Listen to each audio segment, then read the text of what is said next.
And we're live, ladies and gentlemen. Something close to it. Ladies and gentlemen. Well, welcome to the imho.love show. We've been away for a couple of weeks. I've been traveling, and Mike's got a full docket of things, so to speak. And we're good to be back. And it's Wednesday, the 13th of 2021. I haven't even really gotten used to saying 2021 yet at all. But welcome. Sounds like an estimate. Yeah, 2021, whatever it takes. I'm Lou Angelwolf. That's Mike Murburg.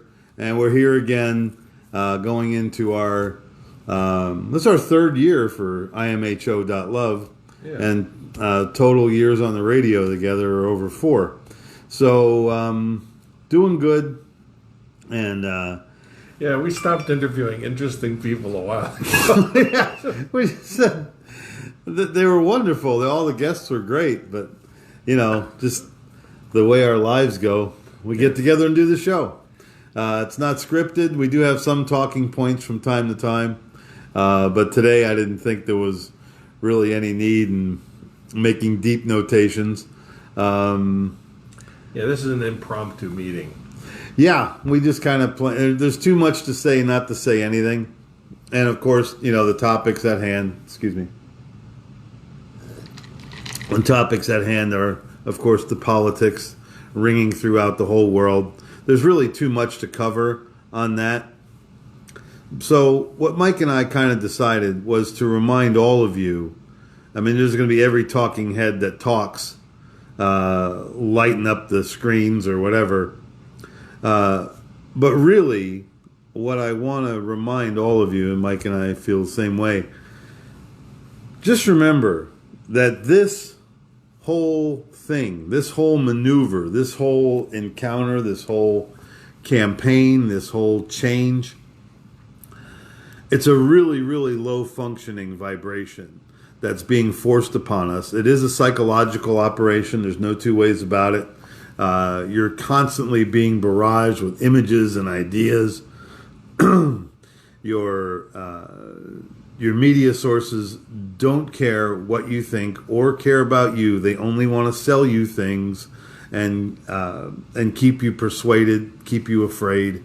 And what happens is, see how so simply I did that. Where I was heading with that statement was, the thing that all societies want to keep from us is that we are part of this incredible oneness, this incredible, harmonious, beautiful planet, and the spirit that each of us has inside of us can easily be united through simple acts of humanity, from simple acts of understanding. There's nothing. We're supposed to be loving each other, not hurting each other, and not overly criticizing each other, and killing each other and stomping on each other. We're not supposed to be doing that. Those are low vibrations.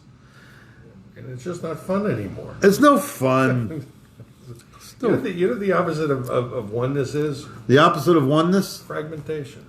Fragmentation. And that's exactly where we are right now. The fragmenters have done a fantastic job at fragmenting us.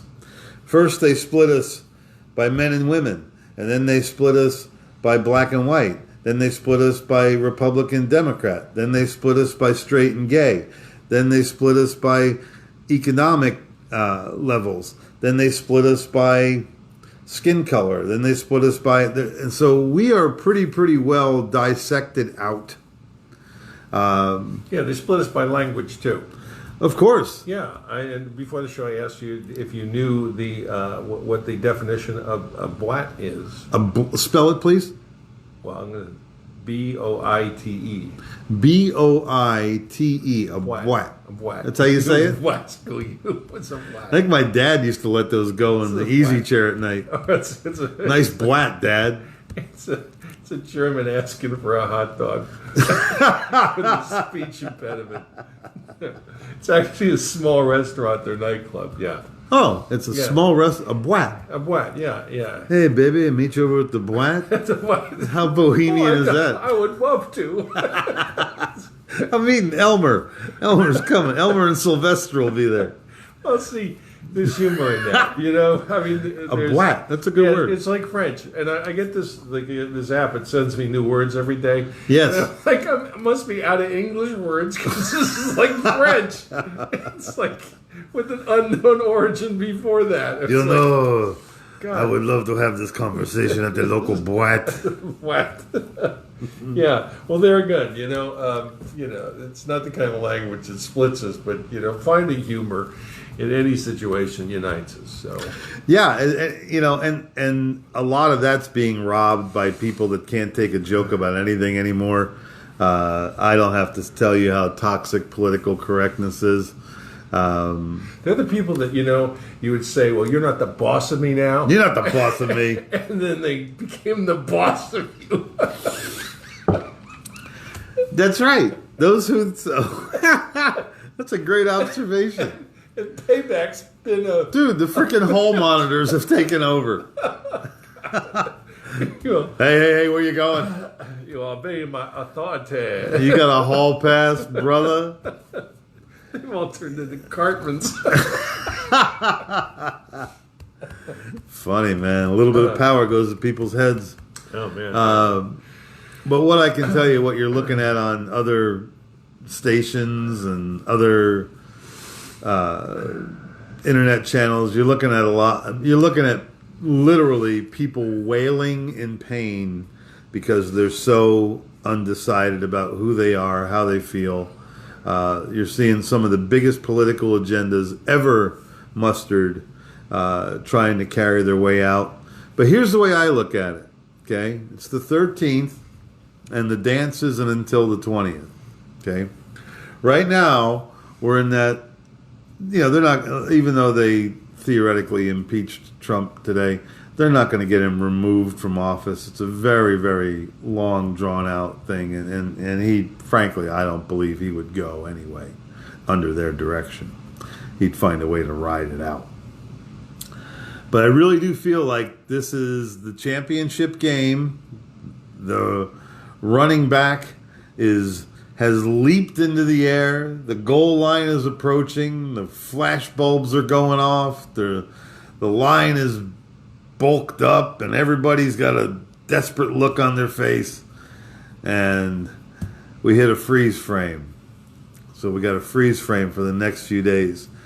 And I got to be honest with you folks, when I do go down to these lower vibrations, I love to spend the time in the oneness. I had a beautiful experience over the last couple weeks out in Colorado with my dear Chris. We had some beautiful time traveling and just being out there in the wilderness, and you really do feel part of the planet when you're way out there. I got to go up through northern Colorado, out to Wyoming, and just a beautiful trip, and some nice time away, and some time to contemplate, because this is like a culmination of a 30-year hobby for me that's turned into something that's actually pretty important to know.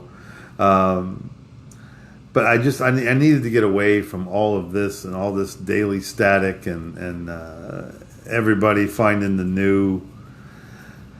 new path, the new deciphering, the new code, the new idea, the new uncovering, the new double meaning, the new double spy, the new, all that stuff. I just had to give it a rest, man.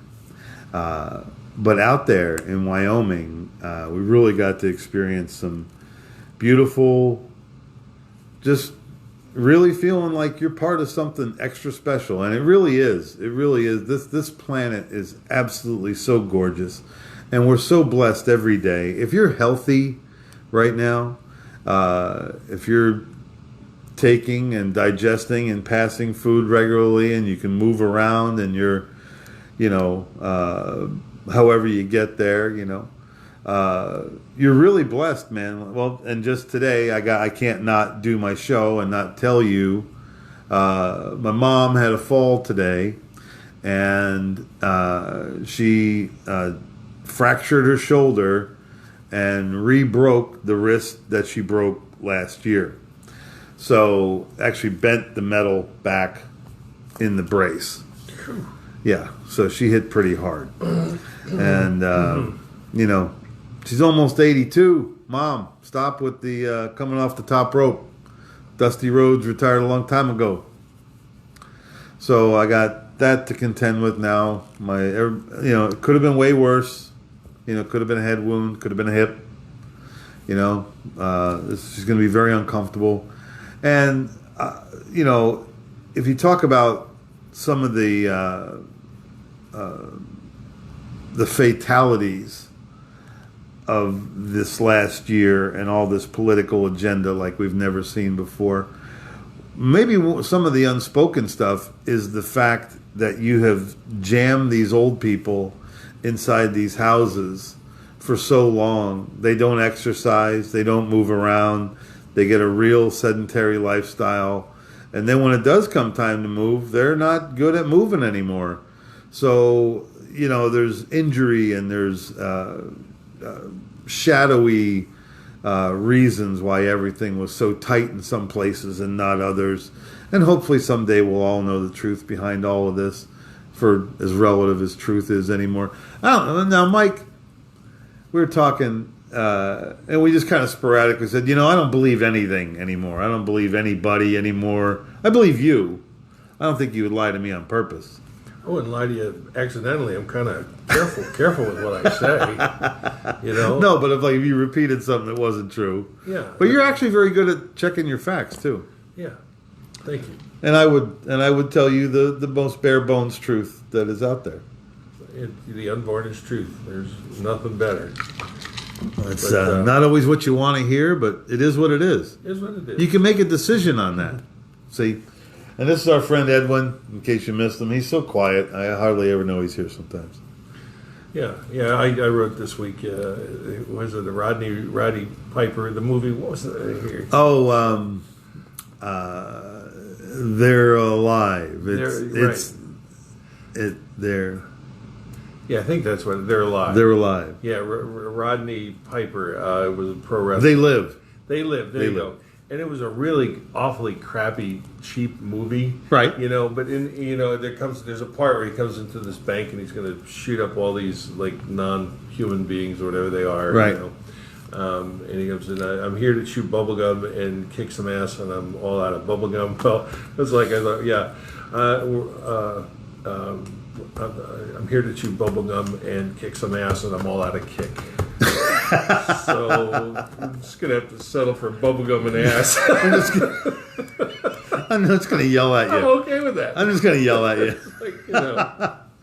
Yeah. But I have to recommend I did watch this week. There's a documentary on Netflix about the Einsatzgruppen, which were the Einsatzgruppen. Einsatzgruppen, yeah. There was a documentary on the death squads in Eastern Europe that were assigned for the annihilation of Jews.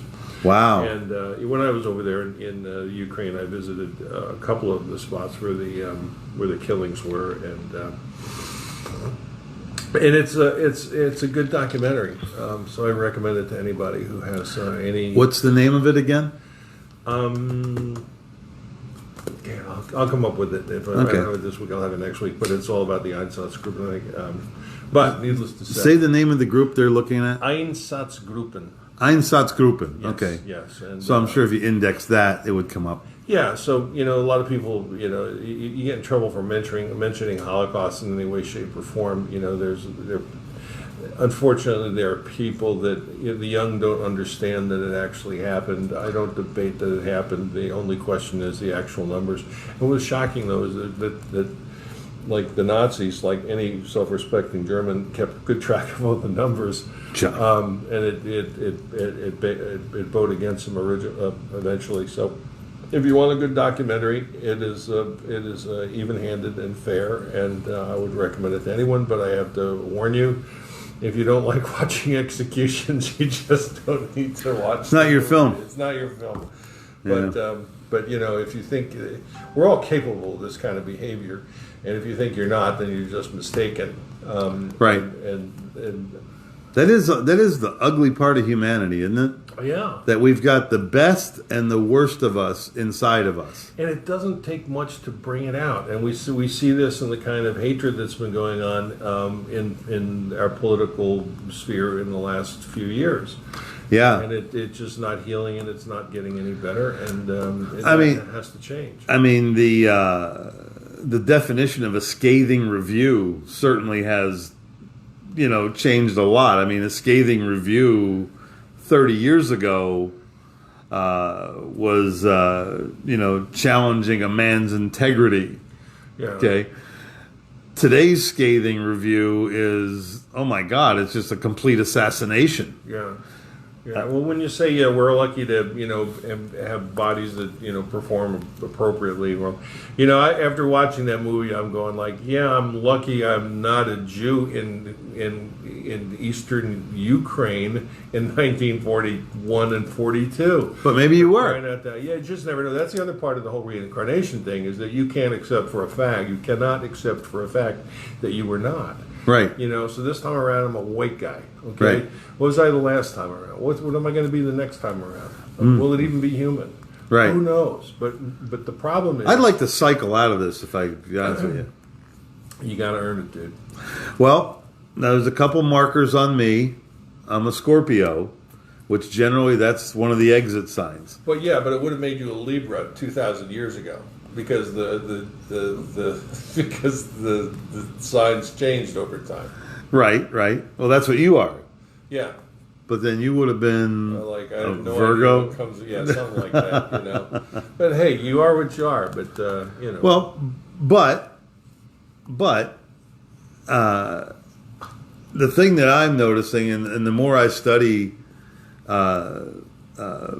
ancient history, where I've been in the last several months is going back past the Bible days, past the Torah days, and those initial groups of people, the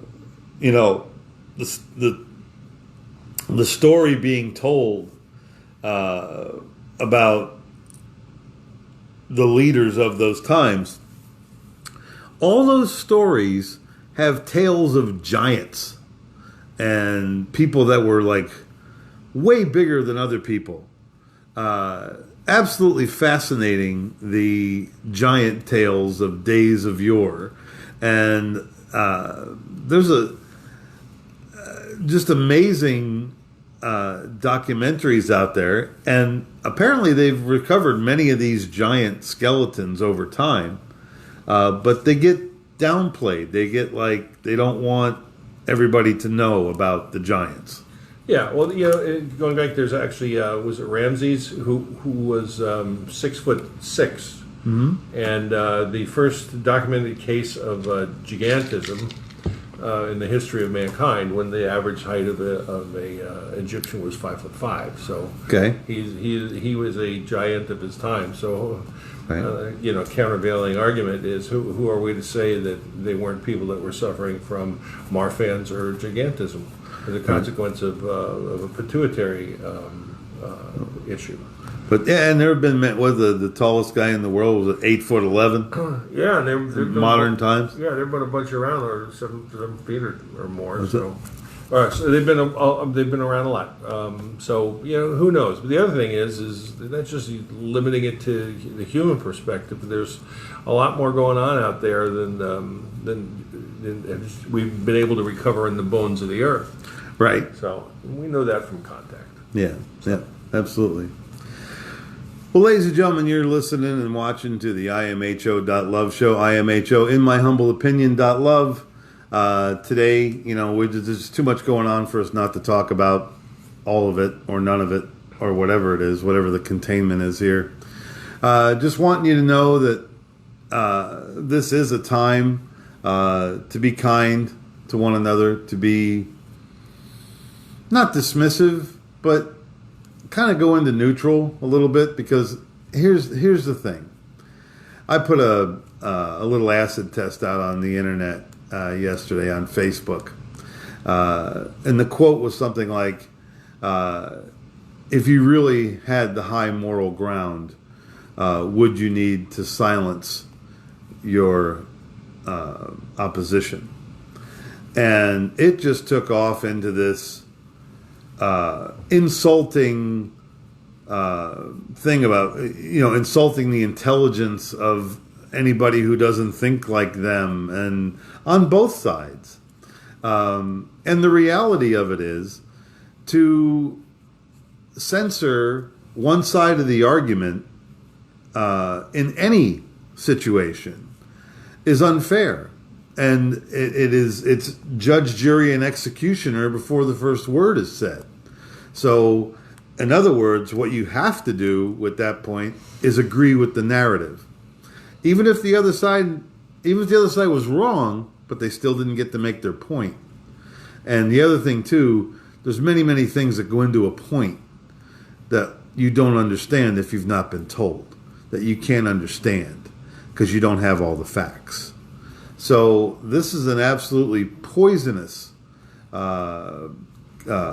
compilation of bad energies where you're shutting people's ideas down. And I can tell you, if it was the other way around, where if the liberal voices had gotten shut down and unable to, they'd have been absolutely at arms. They'd have burned down Baltimore. Well, the whole paradigm changes when you go from being an underdog to being the champion, the one in control. So, either fortunately or unfortunately, I've always been the champion of the underdog. It really doesn't matter who it is. But if somebody's getting beat up on the playground, I'm going to stand in and protect the little guy. Oh, absolutely. Me too. And if you do that, that's my phone. I don't know. I don't know. Oh, it's your phone. Okay, all right. So, hopefully, the movie will keep probably your rolling. son. Yeah, I'm sure it's your son. He calls all the time. It's Wednesday. It's like I need to ask my dad something right in the middle of his radio show. It's like. So are we still rolling? Yeah, we're still rolling. Okay, good. I bet it's Isaac. Yeah, whoever it was. We'll catch up with him. How long have you known me? Wednesdays at 7:30. I'm busy. Hey, you know what though? It could have been my car warranty running out. Yeah, they keep on telling me that. It's funny. I don't have a warranty. Yeah. my cars are old and paid for. That's exactly it. Yeah. And there are no tracking devices except for my iPhone when I take it. You know what's funny? I got this GMC Yukon 4x4 that's really cool. It's a 2002. It's badass actually. But it's got the OnStar system in it, which is, that's global tracking. Yeah, it's and I don't even know if you can take it out. Can you take it out? I don't know. I don't know. I don't know. It's like the super secret VIN numbers. Yeah, it is. You just, I might sell it. I don't know. It's tracking you. It's the O.J. Simpson tracking system. Yes, 30 miles an hour down the L.A. freeway. Uh-huh. But what Mike and I want to impart to you is love is still love, peace is still peace, forgiveness is still forgiveness. Forgive them, Father, for they know not what they do. On both sides. I mean, there's mallet heads on both sides of this argument, on all three sides, on 5 sides, on 27 sides of this argument. So, but the one thing that, if you want to count them as winning, the thing that they have won is they have separated us. They have fragmented us into little groups. I've been doing stand-up comedy for 36 years. And when I get the opportunity to have some input on how the room is seated, I seat everybody right in front of me, all nice and close. Because if you let people seat themselves, they head to the corners. They want to sit against the wall. They want to sit in the back. But bring them all up front. And that way you can create a nucleus of energy and a nucleus of laughter. You can get, because if you're laughing and the guy right next to you is laughing and the guy next to you, it makes a room full of laughter. But if you've let the people seat themselves and want to hide out in the corner and whatever, and text while my show's going on, or not. Anyway, those, you get little pockets of laughter, and they never come together collectively. It's like building a fire. You know, you have to have that closeness. You have to have that transfer of energy. And it's just a natural thing with human beings. It's what we do. It's what we love. So loving that, have your, we have to be together. We're not going to get anything done in our separate little pods. And those who can control the separate little pods with fragmented pieces of information and derogatory information about that guy, that's going to make us even more separated. And now, you got this. Somebody sent me this thing, this lady with mask fear flip out. It was hard to watch, man. She was really melting down because this guy had his mask down to here. And man, the television just does incredible manipulations. And it was proven many years ago. I think it was in 1957. I think it was a total of 7 kids over the year jumped off of a building with a cape around their neck, thinking they could fly like Superman. Yeah, my dad stopped me from doing that. Your dad stopped you from doing that? Where are you going? I'm going up to the roof. And what are you going to do up there? I was like, I was going to jump. And he goes, no, don't do that. And they went to explain our aerodynamics to me. Why parachutes don't open if you get too close to the ground. So he goes, yeah, you know where near you got to be. Wait for an airplane to come by. So television has been manipulating minds for a very, very long time. And I do find more and more, I can almost note people that watch too much television. I notice things about them. And nothing, I'm not putting you down, but there's other things to do. Read a book. A bunch of books in your house, probably. But paint a picture. Tell a story. Take a walk. Make a garden. Yeah, watching things grow is really cool. Well, ladies and gentlemen, it's been where are we at? We're at like the half-hour mark. Yeah, this is an unprepared show. So yeah, it's going to go a little early tonight. I just want to thank everybody that's stayed in touch. Mark, I'm going to forget people here. Nanette, and Debbie, and Nikki, and everybody that's been Kat Carroll, of course, Marie. Thank you for all the contributions. Christine, of course, thank you for the support and the understanding. And, we're going to get through this somehow. We're going to,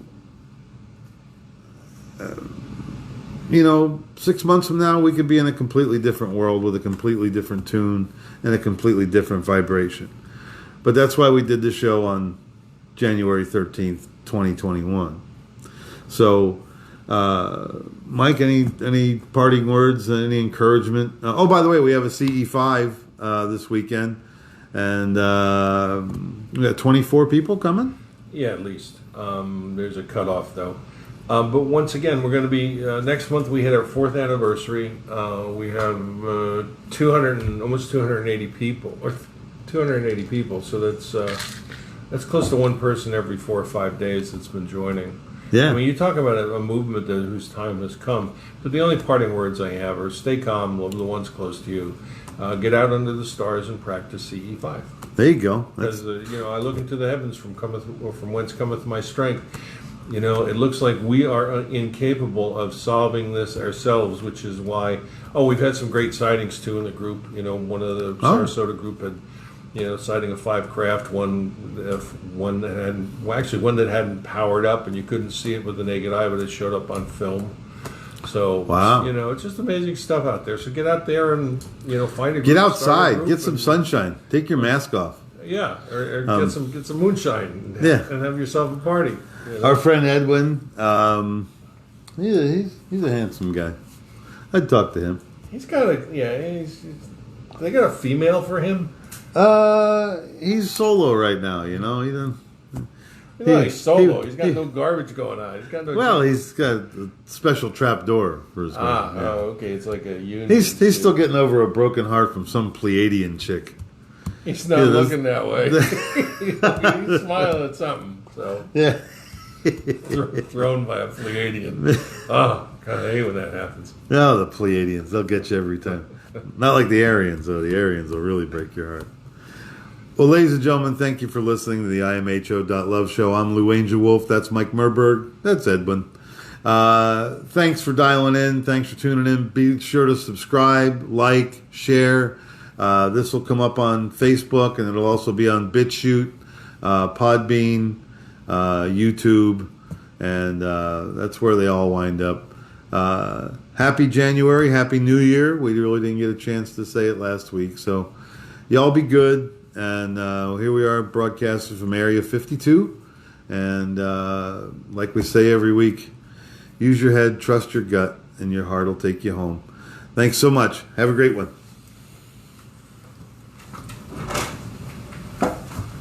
Good night, everybody. Ladies and gentlemen, Sammy Shaw.